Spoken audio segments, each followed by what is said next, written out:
दर्शकों ब्रेक तो बाद थोड़ा स्वागत है जी। डॉक्टर साहब साढ़े कोलों पहला फेसबुक मैसेज आया है गुरबाणी थिंद जी का। ये लिखते हैं वाहिगुरू जी का खालसा वाहिगुरू जी की फतेह। सर साडी कौम एक बहुत वड्डी गलती कर रही है कि असी कोई भी काम अपने घर तो शुरू नहीं करते। खालसा एड यूनाइटेड सिक्स दूजे देशों में जाके मदद कर रहे हैं पर अपनी कौम की नहीं। पंजाब के गरीब सिखां की कोई मदद नहीं कर रहा ते ईसाई उन्हां दी मदद करके बड़ी तेजी नाल धर्म तब्दील करा रहे ने। श्रोमणी कमेटी तो तां कोई उम्मीद नहीं रखी जा सकती। उन्हां नूं तां बादल अते RSS ही दिखदे हन। 1947 विच भी असी कुर्बानियां दे के हिंदुआं नूं घर बना के दिता पर अपना घर नहीं बनाया। हुण भी असी उही गलती कर रहे हां। असी पहला पंजाब दे गरीब किसानां दी मदद करन दी थां ते दूजे देशां दे लोकां दी मदद कर रहे हां ते गरीब सिख धर्म तब्दील कर रहे हन। सिख कौम नूं अपील है कि कोई भी काम की शुरुआत अपनी कौम तो करो फिर बाद विच दूजे देशों की मदद करना।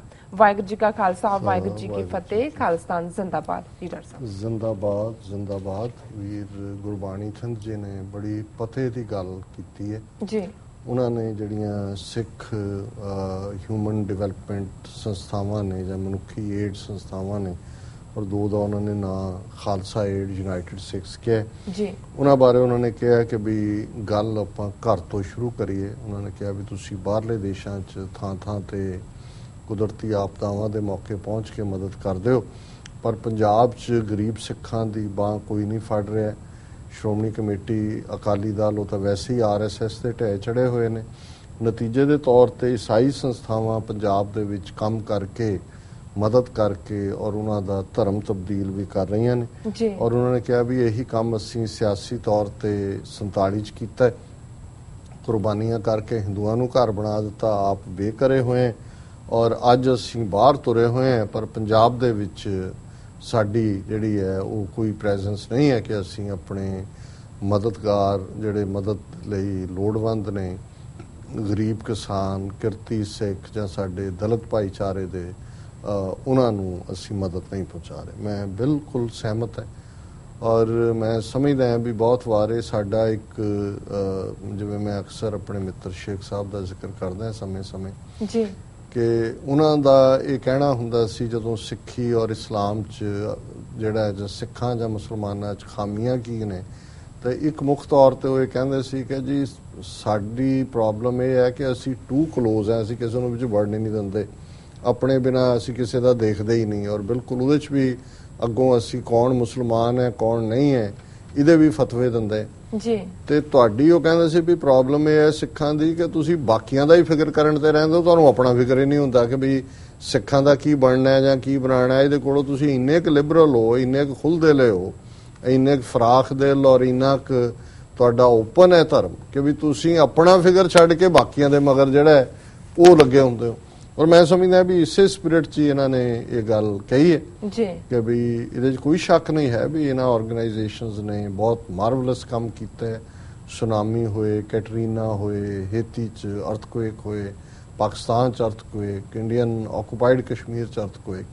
पर मैं समझदा भी इस वेले वो भी प्रोजेक्ट जारी रहने चाहिए ने जिथे क्योंकि उहदे च भी अज सिख दुनिया भर च ने तुहाडी अंतरराष्ट्रीय पछाण भी हुंदी है और वैसे भी सरबत दे भले दे थल्ले वो साडा एक मोटो सानू उस पासे प्रेरदा है।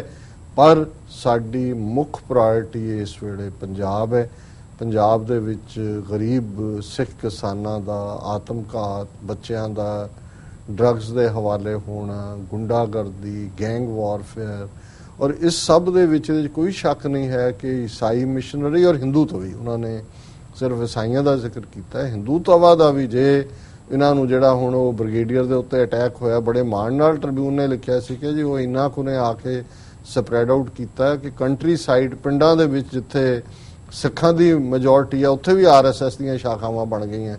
100 तो ज़्यादा शाखावां उन्हें नवीआं 700 शाखावां पंजाब च ने। हुण ये गल कल्ली ईसाइयां तक नहीं है, ये गल हिंदू तवियां दी है और ईवन मालवे दे कुछ इलाकिਆਂ दे विच जिथे कुछ गरीब दलित जां जुझारू लहर दे वेले जिहड़े कुछ दलित सिੱਖੀ वाल आए सी उन्हां नूं जिहड़ा वो इस्लाम वाल जाण दी लाइन भी जिहड़ी है वो चल रही है क्योंकि ये खबरां ने कुछ उस दे बारे चर्चा बाहर भी हुई है।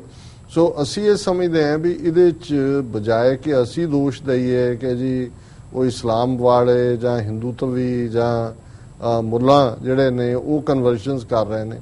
ਜੇ ਅਸੀਂ ਆਪਣੇ ਉਸ ਕੁਨਬੇ ਨੂੰ ਨਹੀਂ ਸਾਂਭਾਂਗੇ, ਆਪਣੇ ਕਬੀਲੇ ਨੂੰ ਨਹੀਂ ਸਾਂਭਾਂਗੇ, ਜਿਹੜੇ ਸਦੀਆਂ ਤੋਂ ਜਿਹੜੇ ਨੇ ਉਹ ਸਿੱਖ ਨੇ, ਤੇ ਅਲਟੀਮੇਟਲੀ ਜਿਹੜੀ ਆਰਥਿਕ ਮੰਦਹਾਲੀ ਹੁੰਦੀ ਹੈ ਉਹ ਤੁਹਾਨੂੰ ਕੁਝ ਵੀ ਕਰਨ ਤੇ ਮਜਬੂਰ ਕਰ ਦਿੰਦੀ।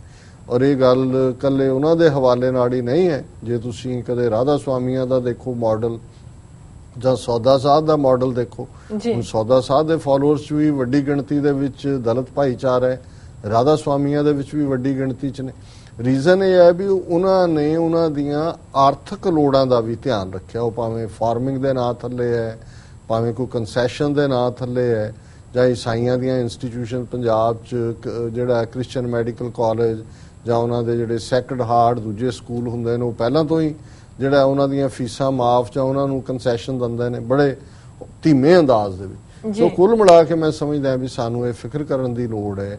ਔਰ ਕੱਲੀਆਂ ਇਹ ਆਰਗੇਨਾਈਜੇਸ਼ਨਸ ਹੀ ਨਹੀਂ, ਦੂਸਰੇ ਵੀ ਜਿਨ੍ਹਾਂ ਦੇ ਕੋਲ ਹੁਣ ਇੱਥੇ ਕੋਈ ਦੇ ਰਿਹਾ, ਕੋਈ ਯੂਨੀਵਰਸਿਟੀ ਨੂੰ ਇੰਨੇ ਲੱਖ ਦੇ ਦਿੱਤਾ, ਕੋਈ ਇੱਧਰ ਦੇ ਦਿੱਤਾ, ਉੱਧਰ ਕਰ ਲਿਆ।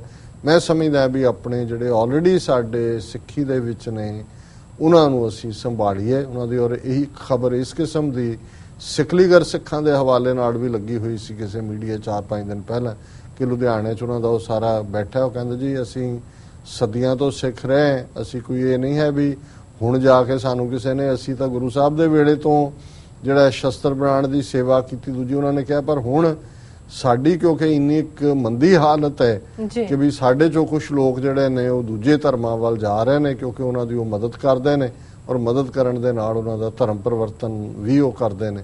ਸੋ ਕੁੱਲ ਮਿਲਾ ਕੇ ਅਸੀਂ ਸਮਝਦੇ ਹਾਂ ਵੀ ਇਹ ਫਿਕਰ ਵਾਲੀ ਗੱਲ ਹੈ ਔਰ ਇਹਨਾਂ ਨੇ ਬਿਲਕੁਲ ਠੀਕ ਇਹ ਜਿਹੜੀ ਹੈ ਸੁਝਾਅ ਦਿੱਤਾ। ਇਹਨਾਂ ਦਾ ਵੀਰ ਗੁਰਬਾਣੀ ਥਿੰਦ ਜੀ ਦਾ ਬਹੁਤ ਬਹੁਤ ਸ਼ੁਕਰੀਆ ਜੀ। ਡਾਕਟਰ ਸਾਹਿਬ ਇੱਥੇ ਲੈਣੇ ਬ੍ਰੇਕ। ਵੀਅਰਸ ਤੁਸੀਂ ਕਿਤੇ ਨਹੀਂ ਜਾਣਾ, ਮਿਲਦੇ ਹਾਂ ਛੋਟੇ ਵਕਫੇ ਤੋਂ ਬਾਅਦ।